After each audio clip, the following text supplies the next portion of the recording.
So this is the fourth of our lab to business technology presentations. Most of these are where we go through, and I mostly go through and search the databases out there with the labs in the several hundred federal labs and universities and all, and find, you know, technologies that are related to something UAS. Mostly these are picked because you can kind of envision that you can start a business about it. It's not just an enhancement to an existing product line or product. It's something you can build a whole product around, or at least get started with. And if you have questions as we go through this, please put them in the chat. We'll do our best to answer them. As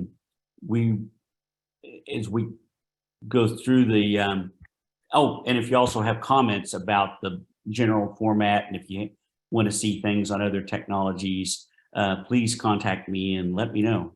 Happy to do that. So for today, we have three technologies, mostly around sensing, multispectral, hyperspectral, and then also inspections. Started out with this one. It's out of why is it doing that? Yeah, it's out of University of New Mexico, and it's set up out of Rainforest Innovation, which is the University of New Mexico's arm for tech transfer. And you can see the contact, Arlene Young, there. And this is an unmanned aerial vehicle and laser camera to inspect condition of railroad bridges in static and dynamic load conditions. Now, editorialize just a little bit here. To me, the inspection technologies with UAS, there's a number of things coming along, and those are, to me, are very, I see them as very high value in the marketplace, because you can go through and do an inspection and do it at a fraction of the cost, a fraction of the time, and actually get better data than the traditional, where you just send people out and they have to crawl around on things and look at things, and whether or not it's bridges or railroad bridges or cell towers or things like that. So that's where this is picked up. The other piece of it that's interesting here is, when I was searching for this, I landed on this one because it is pretty good, but there are, I found about 4 or 5 other technologies at University of Kansas, I believe Northwestern, and University of New Mexico here, amongst others, where they have applied for patents, but nothing has been issued yet. So one of our rules is to have something that's issued, so you know what you're getting as you go through there, and go from that. So there's a lot of activity going on here. Some of that's because of the funding that's going on for infrastructure management and stuff like that. So basically, this utilizes an unmanned aerial vehicle and a 3D laser camera, somewhat like a LiDAR type thing, to collect structural health data from remote, inaccessible locations on bridges, because, you know, some of these bridges can be pretty tall, and you want to inspect the whole thing through there. The other side of it is it can do data collection on both the performance during, you know, while the bridge is under an active load. So if a train's going by, you know, you can see how things are moving and stuff like that, or you can just generally inspect the bridge condition. I mean, railroad bridges are a little bit unique in the fact that, you know, a lot of these train cars can, you know, weigh 200,000 pounds and, you know, full of stuff, and you get a mile of those things. So it's a lot more than what's going on in a semi-tractor trailer rig or on the road. And so there's a lot of stress on those bridges. And so, you know, the problem is trying to inspect that. They want to inspect that annually. They recommend that. The challenge is you want to inspect visually all of the elements of the bridge and keep a good record of that. Technology's allowing us to do that a whole lot better, especially with UAS and things like that, because before, you had to have somebody that was crawling around, either taking pictures or taking notes, or somehow, using cameras or zoom lenses or whatever to try to do all that stuff. So there was always a challenge, and unless you're getting those things measured and against some baseline, you can't always quantify the defects that you may be showing up. And so, it depends a lot on the inspectors and their history. You still are going to have to depend on some of that, but now you can make this a little more objective. And then gathering these things under dynamic loads gets to be even more of a challenge. And so, oops. Sorry about that.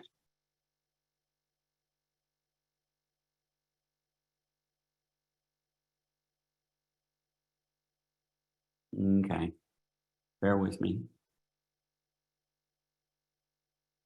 Yeah, so that becomes more of a challenge in measuring the, elements of the bridge. You can do some of that by placing some measurement devices in the bridge, but sometimes, like I said, these bridges can be big and very tall at times, and getting them in there and getting access to all of that stuff can be challenged. So the solution here is you use the UAVs. They can fly around the bridges, and then 3D laser cameras to collect the health data, that's very remote and inaccessible.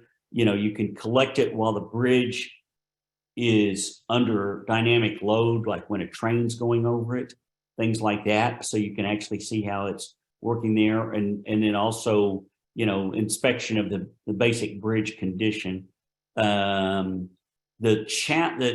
challenge is the displacements can be small and the UAV is in motion. So how this is addressed in this technology is that it measures the relative movement between the UAV and the structure.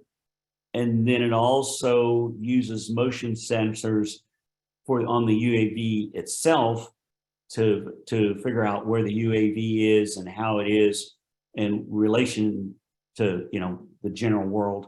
And then it can subtract that out. What you'll see too in this technology and the ones coming along is, there's a general patent, but there's a lot of software algorithms that go into this to make, it's the magic that makes it work.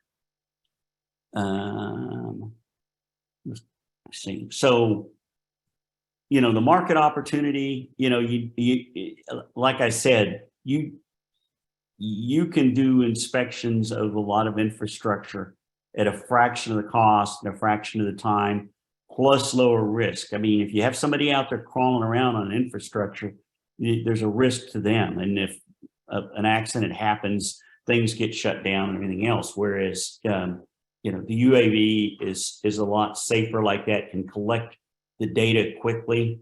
So if you look at this, there's about, and this is out of the disclosure that this data is from the disclosure on the technology that reported this, and also I believe on the patent. There's about 140,000 miles of track, and the average, there's a bridge about every mile and a half or so. There's 40% of the U.S. freight tonnage is carried by railroads at some point, and a lot of the bridges have gotten old. And so, inadequately maintained bridges can result in train derailment or cause them to set speed limits and things like that based on understanding of the conditions. This technology, it's set up for bridges. That's a good railroad bridges. That's a good application to begin with, but there are other ones, just general road bridges, pedestrian bridges. Every now and then you read in the paper about some pedestrian bridge collapses and causes a lot of injuries. Pedestrian ridge in an urban area or something like that. You know, buildings, antennas, and other structures. The nice thing too is you can go out during a if you're undergoing events like extreme heat or cold or winds or things like that. Of course, you got to get the UAV through the winds, so you can continue to do inspections when they're needed, as opposed to scheduling something more complicated. So, like I said, that they tend to be very, very cost effective. The patent is issued. There's a patent number, and from the University of Mexico. It was issued in 2020. They expect it to last through 2037. There is ongoing research and funding, and you see that in papers that these people are publishing, and also in other patents that they were looking at, along with other universities that are doing similar things. So in summary, in closing this particular one out, again, it's the same thing. There, it's a railroad bridge inspection, University of New Mexico. There's the contact information, and UNM Rainforest Innovations in Albuquerque is a organization. You know, it's much like a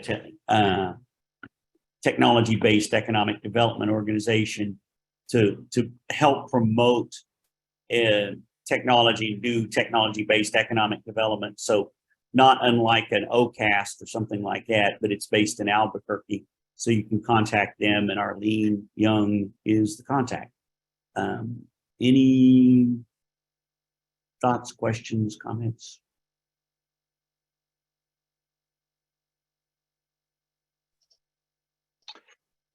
Hi, Doug with Oklahoma Aeronautics. So do you know, does this come with a integrated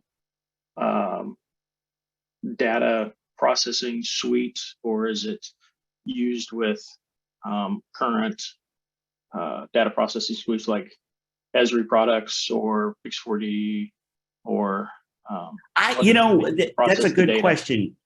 I don't know. I suspect, I mean, most of the time if they're out doing these things and testing it, so that's an answer you can get from them. But yeah, I mean, are there commercial suites?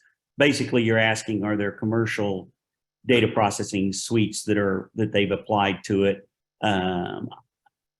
You know, these are researchers, so it could go either way. Sometimes they like to build their own. So I don't have a good answer. Okay, well, I know some of the LiDAR products actually process in live. Yeah. Live on board with their own suites. I'm just kind of curious. Yeah. Okay. Yes, and I think that does happen here, because I remember reading those in some of the claims, the patent claims, right? Now that you say that triggers my memory. Yeah, I believe that is true. So it probably is that something that they still just applied, or did they build it themselves? I can't answer that, to tell you the truth. I was just curious. Thanks. Yeah. Anything else? There's a question in the chat box. LiDAR for 23 years. The real cost was bridge inspection. No one wanted to pay for it. Can this be? Yeah, in Ohio got a bad train wreck recently. I don't know if that had anything to do with the bridge or not.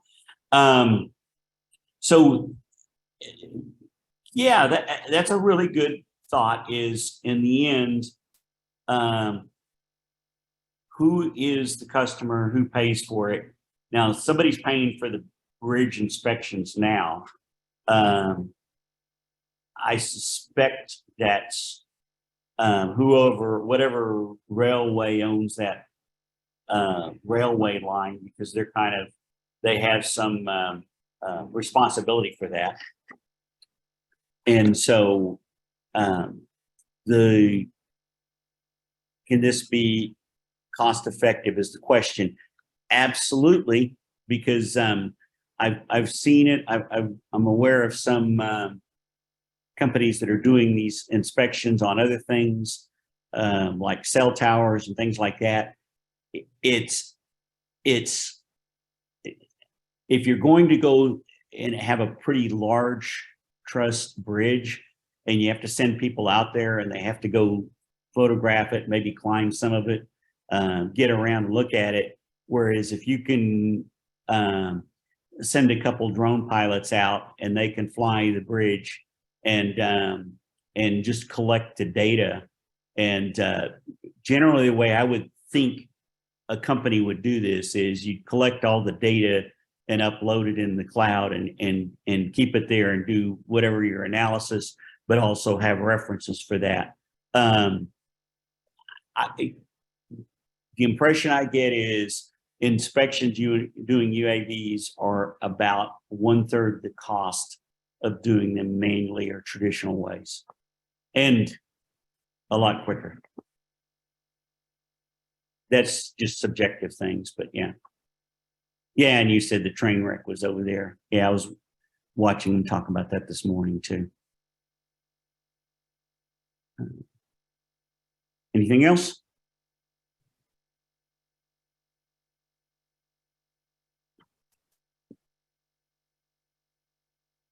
Oh, let me see. Let somebody else in. Did we get all that?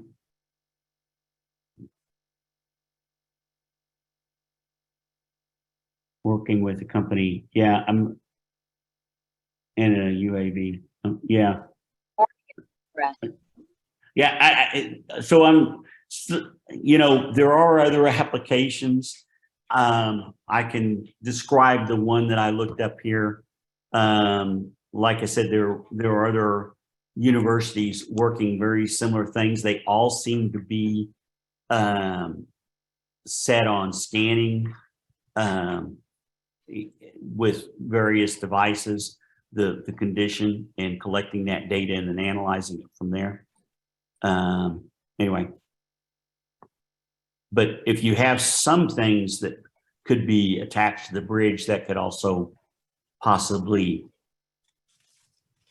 assist. So having any more on this? Having said that, the probably keep in mind as you go through the next couple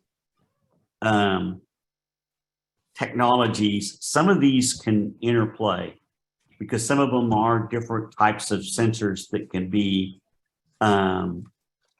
brought in and have their own merit and things like that. And so they could also be ways to do this. So this one is out of NASA Ames, which is in the Mountain View, Silicon Valley area.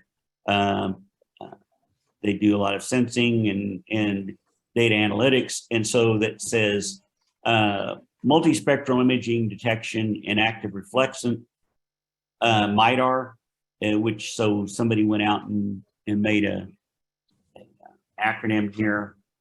Sounds like radar or LiDAR or whatever, but any of but it is still a very interesting technology. When you dig into it, you kind of have to get through some of their speak a little bit, but and there's the contact information. So basically this system uses an active transmitter or an array of active transmitters that work on different channels. And those transmitters, they transmit light in different frequencies. And when I say light, that can be infrared and everything else. And they can be coded around. And so it's an active transmitter and then it has a separate receiver for to provide this multispectral solution. And one of the key things about that is you're not depending on whatever light's at hand, whatever ambient light is at hand, but sunlight or whatever the day is. It's actually coming, you know, it's supplying its own source of illumination, and that source of illumination is somewhat controlled and everything else. They also, this group also works with, there's some water imaging, so it can kind of provide some good images in the underwater or down to a certain depth to see things. Let me see something.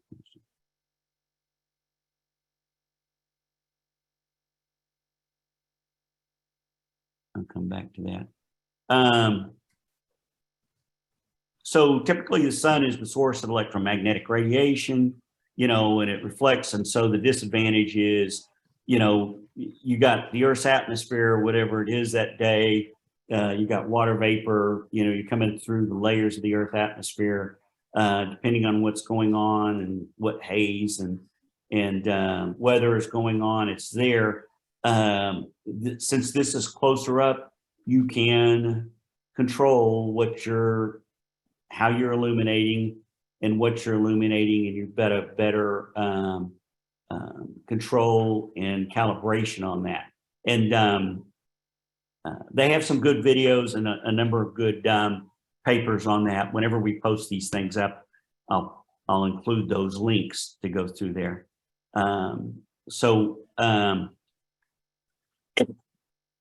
If you look at these active remote, you know, they use like I said, radio waves, laser, active remote sensing using radio, or, you know, that's still a lot of times independent of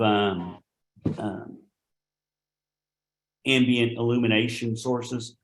This is set up to be in more optical frequencies or infrared, and it also, again, the way they have controlled kind of the coding of that transmission, so they can pulse those different frequencies kind of in different ways over different frequencies very quickly, and get a very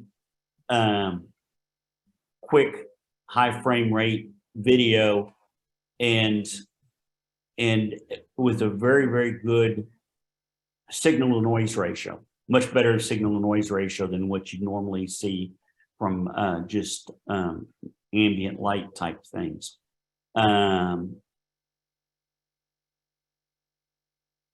Let's see. And so, you know, multispectral remote, you could see things. That's the trick about it, is you can be able to see things, and they're working on different robotic spacecraft and everything else, but it is applicable to these type of things. And they have hung them on UAVs and things like that, to see, you know, around areas. The nice thing is, if we're going back to inspections or something like that, you know, since it has its own source, somewhat like the, you know, the 3D laser camera, but this, you can illuminate in dark areas around infrastructure, bridges and things like that, and use different frequencies for imaging. You know, there's a lot of precision agriculture in hyperspectral imaging type capabilities. Let's see, one unique thing is the way they can control this. It could also be applied as an optical communication transmitter. That's kind of almost a separate independent thing than just, you know, imaging the MiDAR of what you're trying to look at. But you can look at mineral identification. You know, you can read the things there. UV fluorescence from UAVs. It can see down into decent layers of water and see very precisely. And then medical imaging and some other applications like that. Also, let's see, so this patent is issued. They have it, it's an expiration anticipated in 2037. They will collaborate. They actually have a 7-channel transmitter that they work in there and developing a 10-channel and some other versions of things that they're looking at to get through there. And that is, let's see. So we talked about a little bit before about their contact information.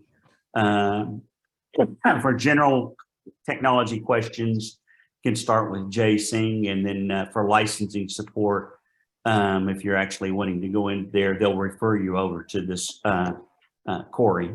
And with that, any questions? I saw a question come up in the chat. It said, is this possibly an NVIDIA neural network 3D imaging system? Which one are you, is that referring to this or the previous? Based on timing, Jack, it seemed like maybe it was related to the previous. Yeah, okay. Technology. Yeah. And which actually kind of would make sense, but the answer is, I don't know, you probably need to ask them. It would make sense since NVIDIA tends to come up with those type of things there. So any more questions?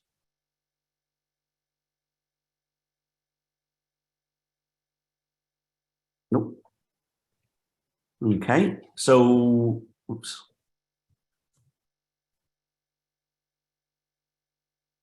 Somehow, I don't know why this thing is sensitive like this, but let me get right back there and go full screen again. And so the last one we have is a hyperspectral 3D vision sensor for autonomous vehicles. You can use them, you know, help them in UAVs and things like that. They also called it an orthoscopic fusion platform in the patent, and which is kind of a, you know, if I read that the way it is, I'm not sure exactly what that means right off the bat, but basically this is from the Air Force lab. It's a human performance wing, and you can go through TechLink and which is a DoD tech transfer partner, to find out more about this information of this technology if you need to. So, excuse me. Basically, it's a 3D display for autonomous remotely vehicles, and it allows the operator to maneuver, you know, aggressively or in complex dynamic. Basically, it kind of it uses hyperspectral type technologies and sensing, and processes that into a 3D display, which is kind of a, I mean, that's kind of the simple version to put it there. In the Air Force, this group in the Air Force is working a lot with the hyperspectral type technologies, but they come up with it because we'll talk about applications. A lot of them are DoD applications, but not all. So 3D displays, they're looking at it also to be able to use 3D displays in tactical operations, not just, you know, games and entertainment type things. They use the cameras to capture the images. Yeah, how do you do that is pretty well known, but they don't necessarily provide all the information. An RGB, red, green, blue data camera doesn't necessarily provide all the nuances and information on things, and that's what they were trying to approach. So they were trying to bring in a a much larger spectrum of visible light and project that into a 3D type vision. So you can see that here they, low light level cameras, near infrared, short wave infrared and long wave infrared. To do that, they can use that, allows them to see through things like camouflage. You can see more hot spots of like humans and where they are, or maybe a vehicle that's operating, can see through the haze and operate in a larger band of conditions, again, looking through things. So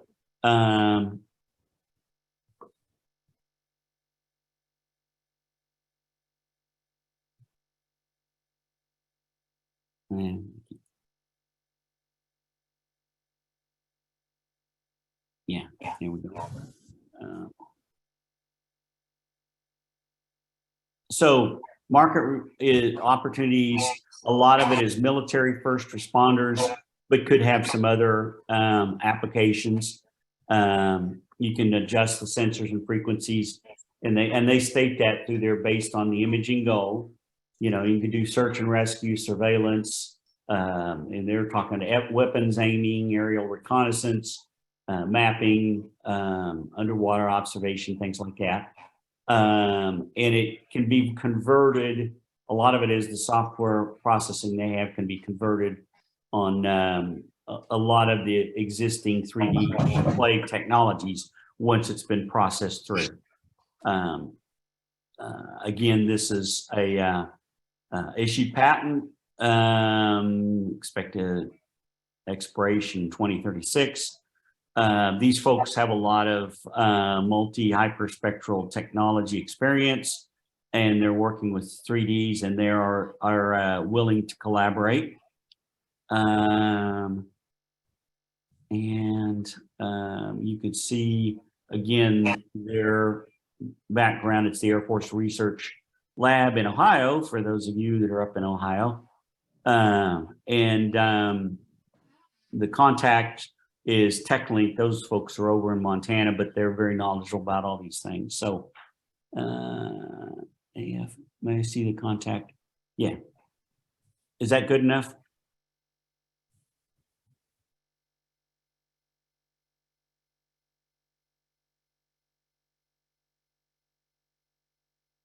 This is the TechLink folks, and they're kind of the partnership intermediary that to protect transfer, that kind of manages these things. So that takes a lot of that interaction off DoD's plate. And these folks are very good about explaining, getting into a little more detail on the technologies if you have questions. And there's a lot of different processes on licensing and the technology and the software. They're very helpful on those type of things. The other power in all of these things, and I want to keep everybody to keep that in mind if you're doing a startup or new technology, is these folks will all collaborate with you. And sometimes that is the most power of licensing a technology from these labs, is having that relationship with the researchers and collaborate, so you could stay on the top of the latest of what's going on. You can work new projects with them and things like that. And so that's very powerful when you work. That should not be overlooked, especially if you're a startup or bringing up a new new product in a technology line. I always quote Bill Joy's law: most of the smart people work for somebody else. Even if you have a lot of smart people, these are also smart people, and they have connections. Sometimes they'll know each other, but it's nice to be able to leverage all of that. Let me see. You want the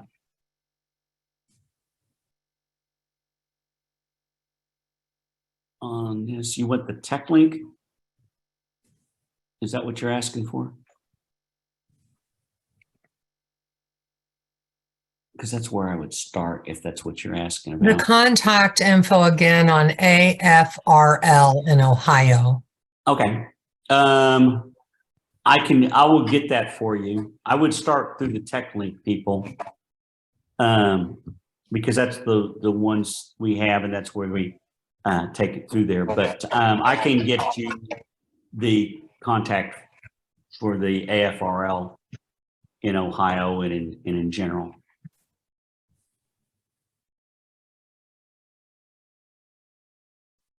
Okay. Any more questions there?